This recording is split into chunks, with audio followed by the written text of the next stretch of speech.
नमस्कार। News CG 24 में आपका वापिस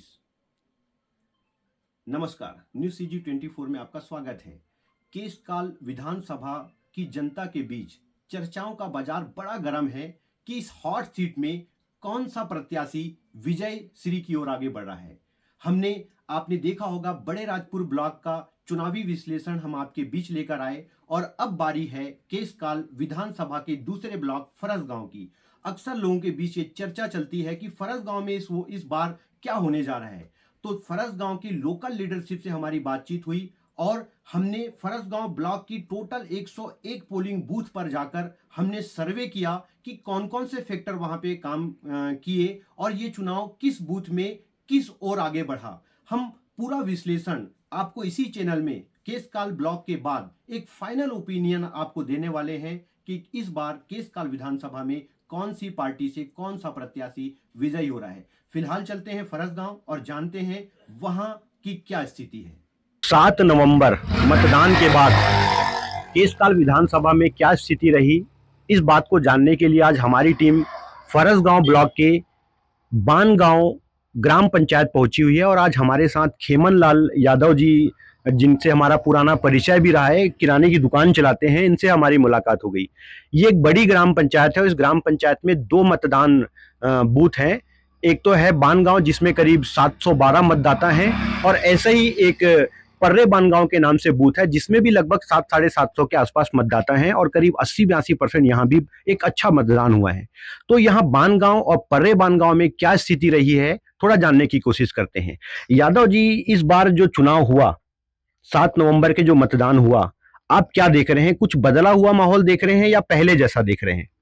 थोड़ा बदला हुआ माहौल देख रहे हैं, ताकि अभी भाजपा की लहर दिख रहा है हमारे पोलिंग में। अच्छा, बानगांव में 712 वोटर थे और 603 यहाँ पे वोट पड़े हैं। हाँ। इससे पहले जैसा हमारी बात हो रही थी कि यहाँ पे हमेशा भारतीय जनता पार्टी को लीड मिलती रही है। इस बार के चुनाव में आपका आकलन क्या कहता है? क्या वो पुरानी स्थिति रहेगी या कोई प्लस माइनस होने जा रहा है? हमारे बूथ में तो भाजपा ही का थोड़ा 50 वोट से भी आगे हूँ। अच्छा, 50 वोट से इस बार क्या लगता है, 50 या उससे ज्यादा वोट? वो इस बार भी वही 60-70 वोट से ज्यादा ही होंगे। अच्छा, इस बार पिछली बार 50 वोट से आगे और 60-70 वोट से इस बार आगे हो सकते हैं। अच्छा, पर्रे बानगांव भी एक मतदान केंद्र है और वो अच्छा खासा वहां से भी मतदान हुआ है, वहां पे क्या स्थिति रहती है? वहाँ तो कांग्रेस की स्थिति ज्यादा रहती है, मजबूत रहती है। और इस बार के चुनाव में इस बार थोड़ा हम भाजपा वालों को थोड़ा मिलेगा। लेकिन क्या क्या रहने वाला है? क्या बराबर रहने वाले हैं? नहीं, वो कांग्रेस का वहाँ ज्यादा रहेगा। जैसा कि आपको पता होगा कि आज हम फरसगांव ब्लॉक में हैं और फरसगांव ब्लॉक में 2023 में किस पार्टी को बढ़त और किस पार्टी को फ़ायदा नुकसान होने जा रहा है, हम इसकी लगातार बूथ वाइज चर्चा कर रहे हैं। फरसगांव में आज हमारी मुलाकात हुई मोदे ग्राम पंचायत के उप सरपंच लक्ष्मीनाथ भारद्वाज जी से। और चूंकि ये घाट नीचे का एरिया है, फरसगांव में थोड़ा सा दूरस्थ एरिया है, वहाँ की क्या स्थिति है, क्योंकि उप सरपंच हैं, आसपास के बहुत सारे बूथ के बारे में जानते हैं, इन्हीं से समझते हैं कि इस बार के चुनाव में क्या कुछ रहा। उस एरिया में जिधर से आप आते हैं, आप अलग अलग बूथ के हिसाब से बताएं क्या कुछ उधर आपको नज़र आ रहा है। हमारे नज़र में तो सर हमारा अभी ना हमारे घाट नीचे बड़े डोंगर से नीचे 15 किलोमीटर की जो रेंज है उसमें हमारे कांग्रेस का ही लीड है। उसमें मोदे में लीड है, कोकोड़ा जुगानार में है, उरंदा बेड़ा में है, कन्हार गांव पोलिंग बूथ में 50-50। देखो, 1 मिनट में थोड़ा सा क्लियर कर देता हूँ सर। अब तो चुनाव हो गया, मतदान हो गया 7 नवंबर के, अब तो कुछ प्रभाव पड़ नहीं सकता है। तो हमारा ये कोशिश है कि हम एक एग्जिट पोल निकाल के लाएं और इसलिए जो एक्चुअल है, मतलब ऐसा नहीं कि हम किसी पार्टी को बिलोंग करते हैं तो एक्चुअल जो है वो मैं आपसे जानना चाह रहा हूँ एक बार फिर। तो हमारे तरफ वही है सर, हमारे मोदे में कांग्रेस को बढ़त है, कोकोड़ा जुगानार में बढ़त है, उरंदा बेड़ा में भी बढ़त है, आम गांव में भी इस बार पोलिंग बूथ में अच्छा रिजल्ट है हमारा कांग्रेस को, उरंदा बेड़ा में भी ठीक ही है, और उसके बाद कन्हार गांव मोदे बेड़ा में 50-50। आज हम हैं फरसगांव में और फरसगांव में आज हम बैठे हैं प्रशांत पात्रा जी, जो कि कोंडागांव जिले के भारतीय जनता युवा मोर्चा के जिलाध्यक्ष हैं। ये प्रशांत पात्रा जी से पूछते हैं कि 2023 विधानसभा चुनाव हम सिर्फ फरसगांव ब्लॉक की बात कर रहे हैं। इस बार फरसगांव ब्लॉक में कैसा रहा चुनाव पिछले चुनाव की अपेक्षा? जी, सबसे पहले तो मैं अपने व्यूअर्स को नमस्कार बोलूँगा। और जैसा आपने बोला कि फरसगांव ब्लॉक की बात यदि कर रहे हैं, तो फरसगांव ब्लॉक में हमारे जो पार्टी संगठन के आधार पे 2 मंडल आते हैं, एक बड़े डोंगर मंडल आता है, दूसरा फरसगांव मंडल है। फरसगांव मंडल की तुलना यदि पिछले बार की बात करें अपन, तो पिछले बार यहाँ पे थोड़ी-सी वोट हमें कम प्राप्त हुए थे। और इस वर्ष का रुझान जो है, हमारे जो प्रत्याशी हैं श्री नीलकंठ टेकाम जी, कलेक्टर रहने के दौरान में इस क्षेत्र में और इस क्षेत्र से लगे हमारे जो ब्लॉक हैं उसके जो हिस्सा है बड़े डोंगर मंडल, वहाँ पे बहुत अच्छा काम किए। मेरा पैतृक निवास उस स्थान पे है और वहाँ से जो अंदरूनी क्षेत्र जो बोला जाता था कि सुविधाएं नहीं पहुँच पाती थी, उस जगह आज आप अभी भी चले जाएं, फर्राटेदार सड़कें बनी हैं। जो हमको अंतिम गांव ग्राम भोंगापाल पड़ता है हमारा इस ब्लॉक का, वहाँ तक भी जाने की जो सुविधा बनी है आज बेहतरीन बनी हुई है।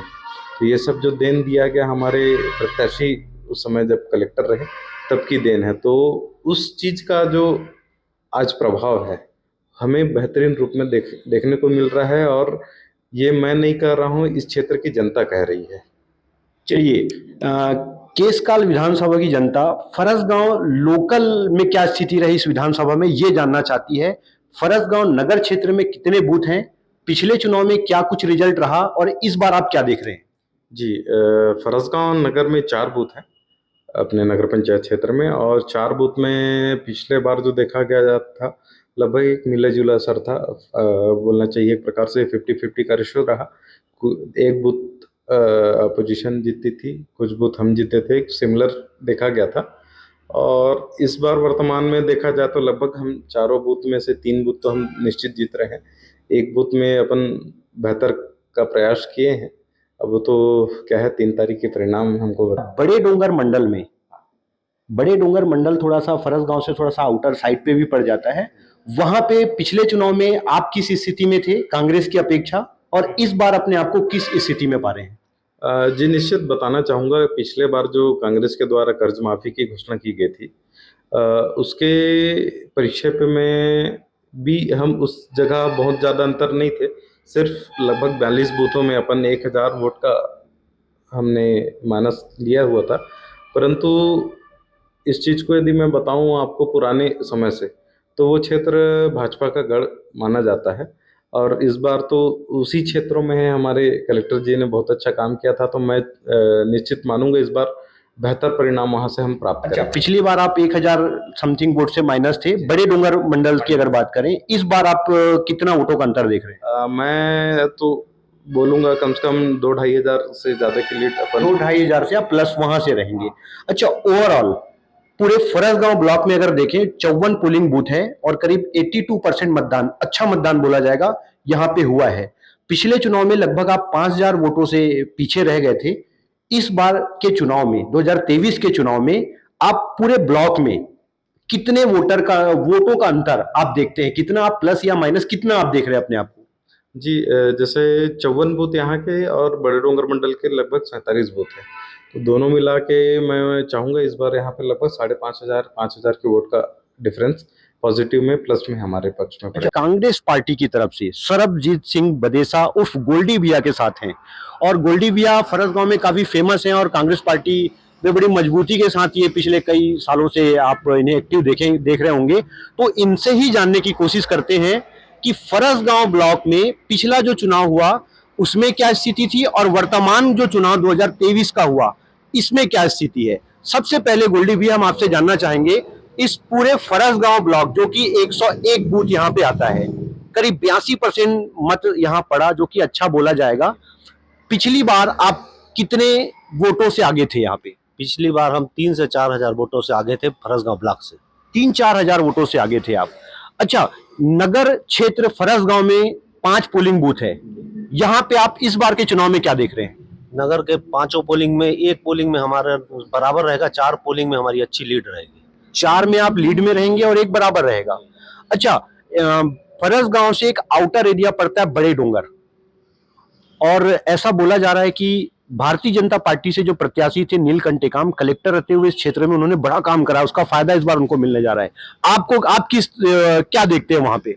उन्होंने अपने कलेक्टर रहते हुए एक लिंगो रोड बनाई है जो यहाँ से कोंडागांव से होते हुए केसकाल तक निकलती है। जो उस रोड पे जो 4-5-6 पोलिंग बूथ आता है वो उसी पोलिंग बूथ में उनका हल्का हल्का वर्चस्व रहेगा। बाकी उसके बाद उधर के कोनगुड़, उरंदा बेड़ा, फिर आगे आते जाओगे भोंगापाल, बनचपई, बड़े डोंगर, तोरण, सब जगह कांग्रेस की अच्छी स्थिति और अच्छी लीड में रहेगी कांग्रेस।